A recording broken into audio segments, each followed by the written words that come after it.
how's the color been feeling? You know what? I have to say, I like the light color. Yeah, that's good. Yeah. So it's just, and it's amazing how silver it is. Your natural? Uh-huh. Yeah.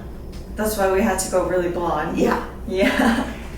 So I'm ready to go. I mean, I just don't want to do the roots anymore. Yeah. But I know that the back has a lot more pepper. It does, yeah. So. Yeah. So today what I was thinking is picking up more of the warmth in between and then just now really matching to your gray pattern a little bit better so that that grows up. But I think this grew out really soft and pretty already, so it's going to be better next time. And someone even said to me, "Oh, so you got your hair done already?" I said, "Oh, no, not yet." Like recently? Yeah, like last night somebody said that. That's so funny. Yeah. And I noticed, like, when I wash my face at night, I really see, you know, my natural. Yeah, you actually have some good depth right there, like some gray, darker gray. Yeah, we'll start to weave that in so it looks softer and more blended with your natural. But yeah, did you like the tone we did last time? Yeah, so you did it more in the browns, right? Or the, not so much purple, but do you want it does fade. Do you want to do the purple? Like more purpley silver? I just don't want it to fade as much. Okay, we can try it and see how you like it, and then you can decide which one you like better. Because they both fade really fast, but yes, I would say the purple one might last you a little bit longer. Okay. And then, And I use the purple shampoo every time I wash my hair. I mean, I do the Amica stuff, and then the second time I use the purple, and then every week I'm using that matte purple mask. Yeah, that's good. Yeah. And then how's your hair been feeling? Yeah, it feels alright. Yeah, it was fine after. Yeah. Okay, that's good. Did you want to do a trim or anything today? Do I need a trim? We can see after. Because I'm not going to be relightening the blonde, so we can see after the blow dry if you need it. If you don't, then we don't have to do it at all. And you can skip it for next time. Okay. Yeah. Any questions or anything? No. Okay.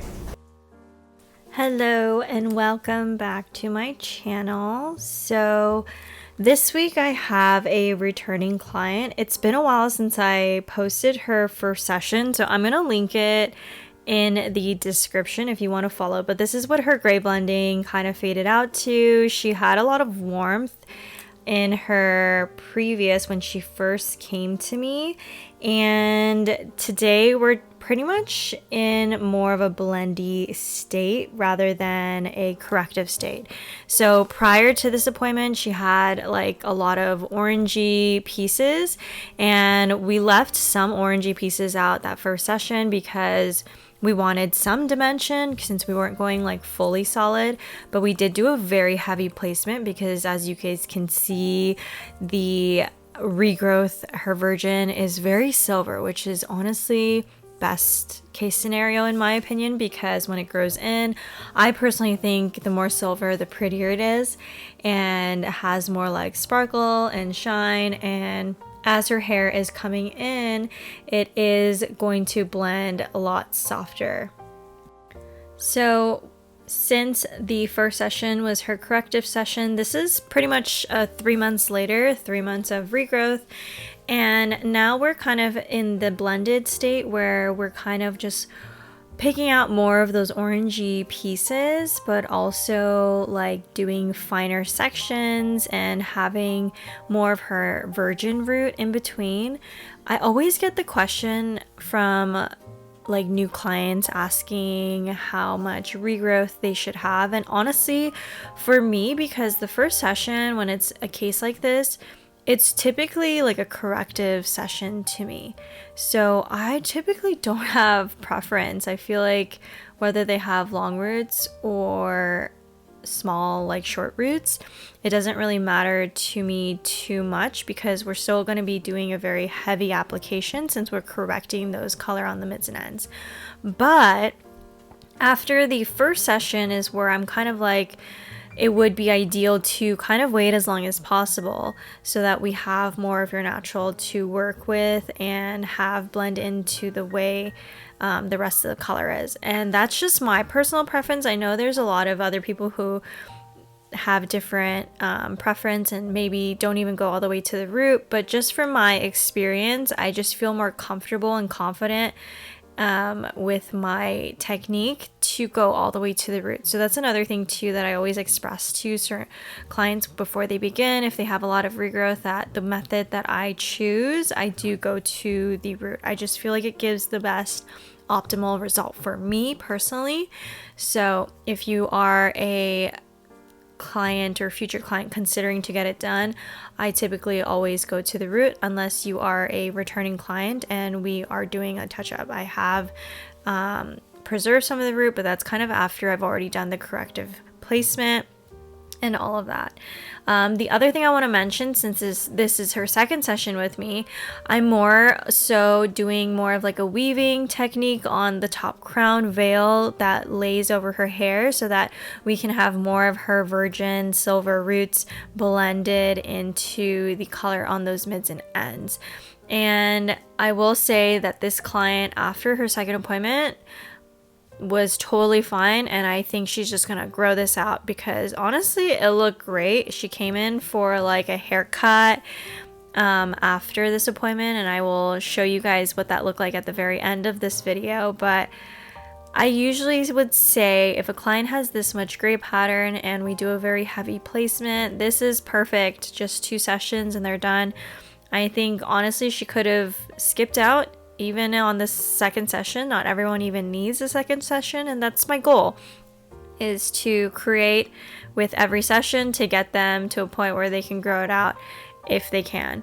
But I do have some clients that want to get rid of more of the orange or warmth, whatever they had coming in, a little bit more. So that's like where the details come into play and we weave and pick those out a little bit more. Now, I will say, even though I am trying to actively pick out those orangey, coppery pieces, it's not 100% that they fully get taken out. And I do explain that to every client too, that before we begin, if you have warmth in your hair, if you have a solid color in your hair, I'm not guaranteeing that we're taking it out 100%. Some of it will still be there. It's like impossible for me to pick out every hair unless we do a completely solid transformation. Then we can fully get rid of it. But as soon as we start doing foils, doing a dimensional placement, meaning leaving some hairs in between the highlighted pieces, that's where the blend comes in, that's where the dimension comes in, and that's kind of where the old color does get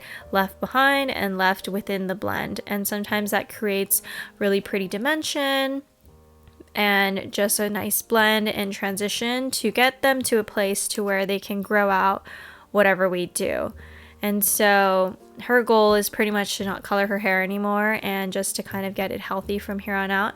I was actually very happy to hear that her hair felt pretty good. I don't think we cut it after this session, so she did come in for a haircut, like I said, soon after this to kind of dust her ends a little bit, because we are lightening her hair, and bleach on anybody is going to dry out the hair essentially. So it's always good to take really great care of it. I always explain to my clients how to do so, but it's just really important to educate your clients when you're doing such a drastic transformation on how to take care of their hair and everything.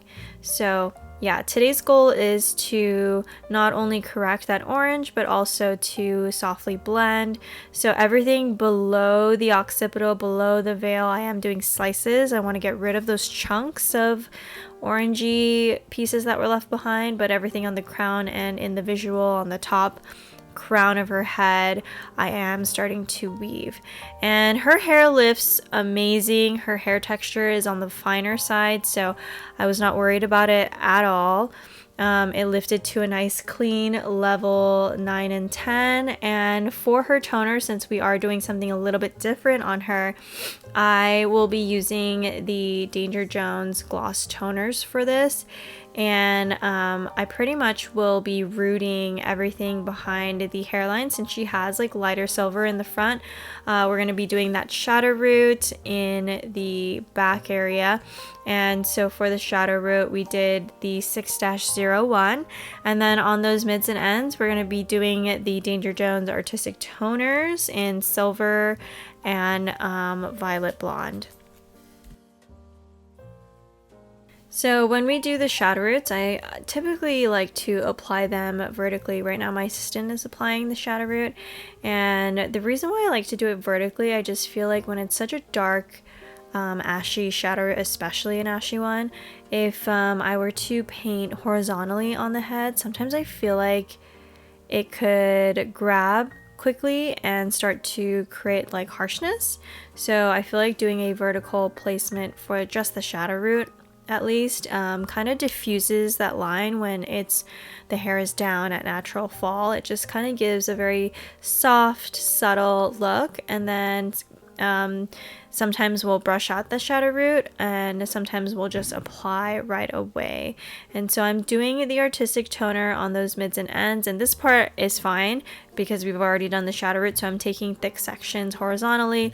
And notice how I'm applying it to the mid first and just kind of like smudging it down towards the ends. This is just going to help create a little bit of dimension with the artistic toners. These toners do fade quite fast, so it's more of a visual. I don't set a timer and then watch after 10 minutes. I am constantly working the toner in and waiting until the toner is right.